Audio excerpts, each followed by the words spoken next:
when there is trauma and complex trauma, wherein the mind and body both are involved, how can the self, the I am, still remain the witness? That is, when the self witnesses the mind to quieten it, there are traumatic triggers from the past that the body responds to, and thereby triggering the emotions disturbing the mind, and hence making it difficult to remain the witness. And trauma treatment through psychological therapy seems a symptomatic treatment, and I don't see it protecting against the future traumas. Firstly, this term, the witness, this is a much misunderstood term. Bhagavan has clarified that the term witness, sakshi in Sanskrit, it is used in two distinct senses. When sakshi is used in the sense of the knower of all this, that which is aware of all this, that sakshi is ego. It is only in the view of ego that all these things are happening. Everything happens only in the view of ego. In the view of the self, as you call it, or our real nature, nothing is happening. There is just pure being. That is the nature of what our real nature is, pure being, pure awareness and pure being. Pure awareness means awareness that is not aware of anything other than our being. So, whatever trauma we may undergo, we are.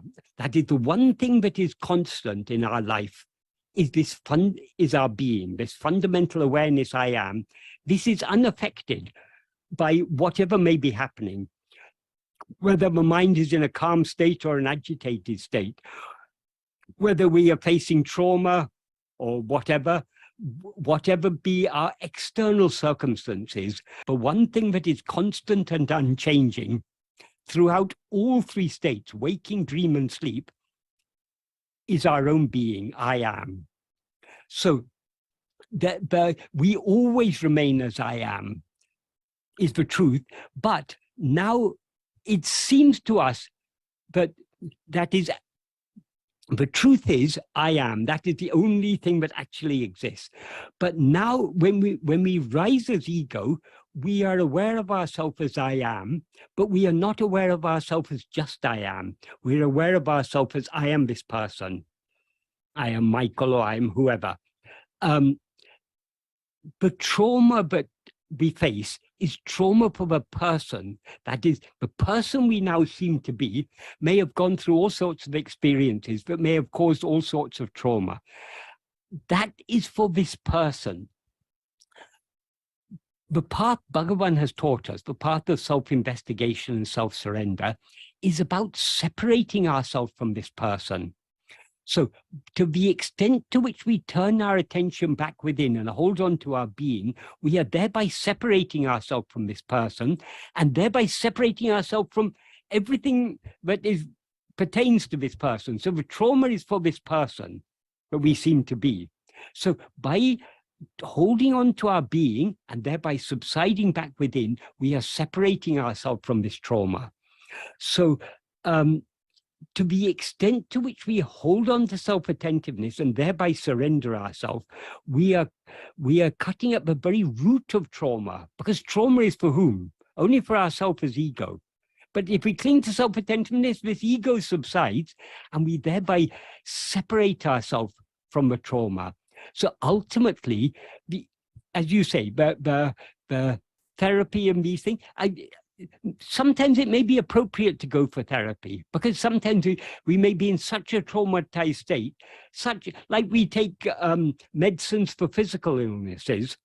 As Bhagavan said, the disease comes according to prarabdha, the medicine also comes according to prarabdha. So we shouldn't think, oh, I surrender everything to Bhagavan, therefore I shouldn't take medicine. That is not surrendering to Bhagavan. If Bhagavan gives us a medicine, that is, the medicine comes, we take the medicine. So likewise, just like we take medicines or therapy for physical conditions, it may also be appropriate to take medicines or therapy for mental conditions. That may be appropriate. So but all these therapies, particularly the therapies for the mental condition, they may help, but they're helping on the surface. The solution Bhagavan has given us is a much deeper solution. It's cutting at the very root of all these problems. So the best thing, we are not just to remain as, imagining that we're remaining as a witness. That is not what, that is, many people have misunderstood. Because this term witness is used in so many of the older texts, people think, oh, I have to witness everything. But that which is witnessing in the sense of experiencing all this is ego. So we are not, and we may to a certain extent be able to detach ourselves from things by just being imagining that we are a calm witness, we are not affected by these things. That may have some therapeutic effect, but that's not going to take us very deep. If we want to go deep, we have to stop witnessing anything outside. We have to, what do we have to witness? Witness in the sense of attend to. We have to witness the witness. Observe the observer. Attend to the one who is attending. In other words, we have to turn our attention away from everything else, back towards ourselves. To the extent to which we do so, we will thereby subside and separate ourselves from this person and its trauma.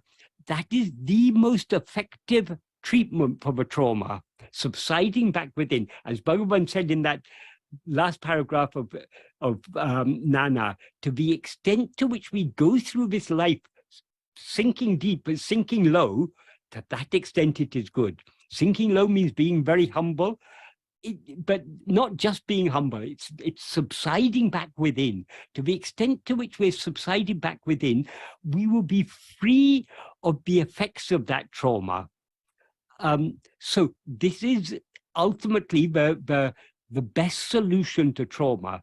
But if we're in a very traumatized state, our very trauma may make it seem to us to be difficult to hold on to self-attentiveness.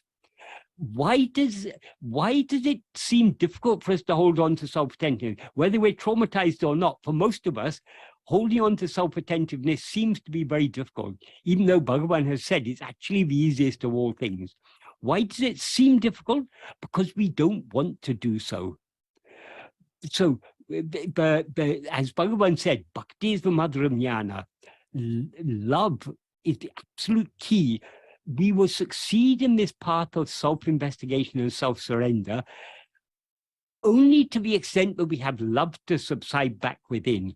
So when we are faced with trauma, but trauma is a type of, it's a subtle identification. I have had traumatic experiences. I am experiencing trauma. By turning within, we are separating ourselves from, we are breaking that identification. Because the trauma is, the trauma seems to affect us because we identify ourselves with it. And the root of all identification is ego itself. That is, ego is as ego, we are always identified with a person. Because we're identified with this person, we also identify with the experience this person has been through. So if this person has been through very traumatic experiences, I have been through traumatic experiences. That is a wrong identification. Bhagavan's teachings are cutting at the root of that identification. So Bhagavan's teachings are the perfect solution to all these problems, whether trauma or whatever problems we may face. Bhagavan's teaching are the solution. But how much we can apply that solution depends upon our love. Are we willing to hold on to our own being and subside back within or not? If we are not willing, we can't, if we're not willing to take the medicine, if we refuse to take the medicine, we can't blame the medicine. It's we who are, so if we really want to be free of trauma, the best way to be free of trauma is to hold on to our own being, because our own being is ever unaffected by trauma. Whatever experiences we may have been through in the past, pleasant experiences, unpleasant experiences, traumatic experiences, whatever it may be, The one thing that is constant and unchanging is our own being, I am. So by holding on to that, that is our refuge. That is the refuge from all the troubles of life, from trauma and every other imaginable trouble of life. But the refuge from all of these things lies in our own heart, in our own being. By turning back within and subsiding within, we are taking refuge at the feet of Bhagavan. We are surrendering ourselves to him, taking refuge in at his feet, in his grace, and thereby separating ourselves from all these problems.